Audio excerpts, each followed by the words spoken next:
And good morning, Pastor Brian. Every time I say good afternoon, Pastor Brian corrects me and says it's still morning, technically, because it's 11:42. So, good morning. Welcome to the After 9 show. I'm so excited to be here.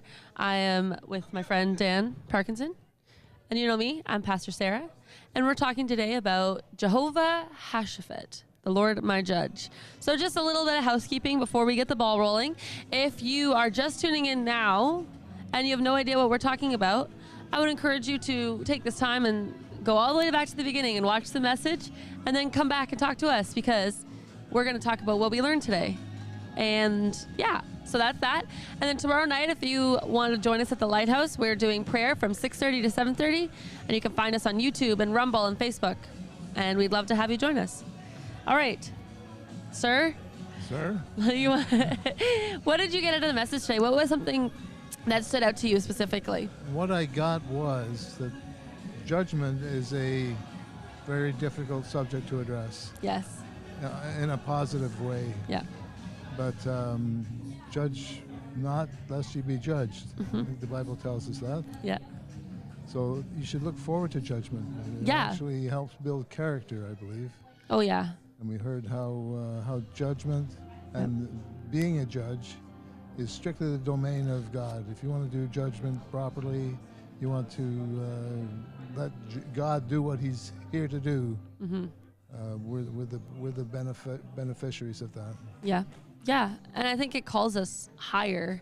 You know, I had this story last night. A friend of mine was telling me that she's playing in a certain league. And in that league, they were saying that they're not going to keep score, and you have to ask to high five. And like, there was like a lot of rules, but they didn't want to keep score because they didn't want to hurt anyone's feelings. And it was just so different than how things usually are. You know, like before, now you can go play a sport, you know who wins and who loses based on the score. But in this situation, they didn't do that. And I just thought it was so silly, because I was like, well, how's anyone going to know who won or who lost, because no one's keeping score? Who wants to be involved in a non-competitive That's sport? what I mean. But they don't want to hurt anyone's feelings. Taking a bath with your socks on. Yeah, but I feel like it's the same way when it comes to like God and understanding His judgments and the things that we're required to do. You know, if He didn't have that expectation on us, then where would we be? You know, we were just going to be a bunch of like lawless people just roaming around, roaming around with no destination. Yeah. Yeah, and like having like a focus, having a drive. What sport was she involved in? It was softball. Softball? I hesitant to say. Well, I mean, I understand that there's some people that are like insecure about things and whatever, and that's fine. But I feel like it's good. Grow up. You know, you got to learn how to lose and how to win. Yeah, no, I've experienced that myself in my life, where I haven't played squash in a long, long time. Yeah. The squash course disappeared. Yeah. But this fellow said, I hope you don't mind if I don't keep score.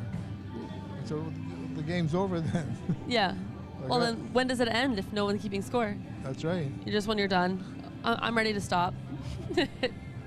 Yeah, but I think it was really good how they, even that's, you know, we've always heard that story about don't judge the speck in your own eye or in your brother's eye when you have a log in your own eye.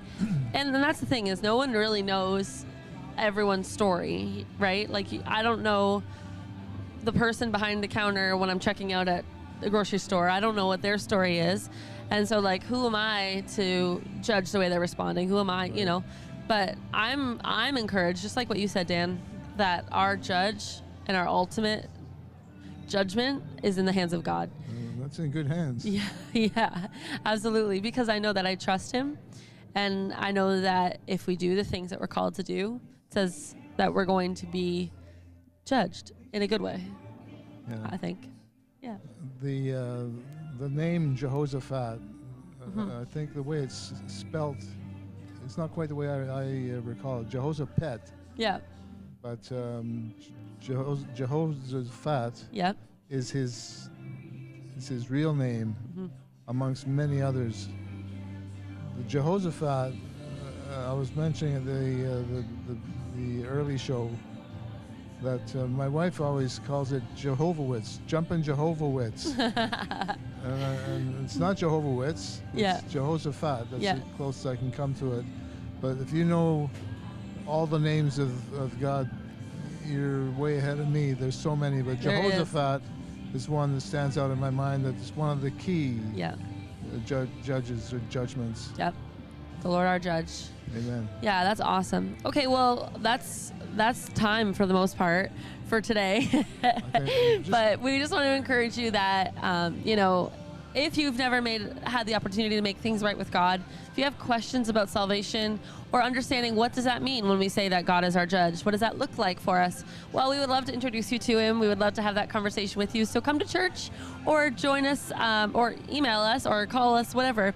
But if you send an email to info@i9church.com, it goes right to the pastors. So we'll be able to talk to you and connect with you, because we want to be able to have that conversation with you so that you know and that we know that when the time comes for you to be judged, that you know what the result's going to be. Amen? And what does Pastor Brian like us to finish with? The line is, light the passion within you. And I just want to say something else. Let's hear it. Only you can prevent forest fires. That's right. That's right. Do you know where your children are? It's 8 o'clock.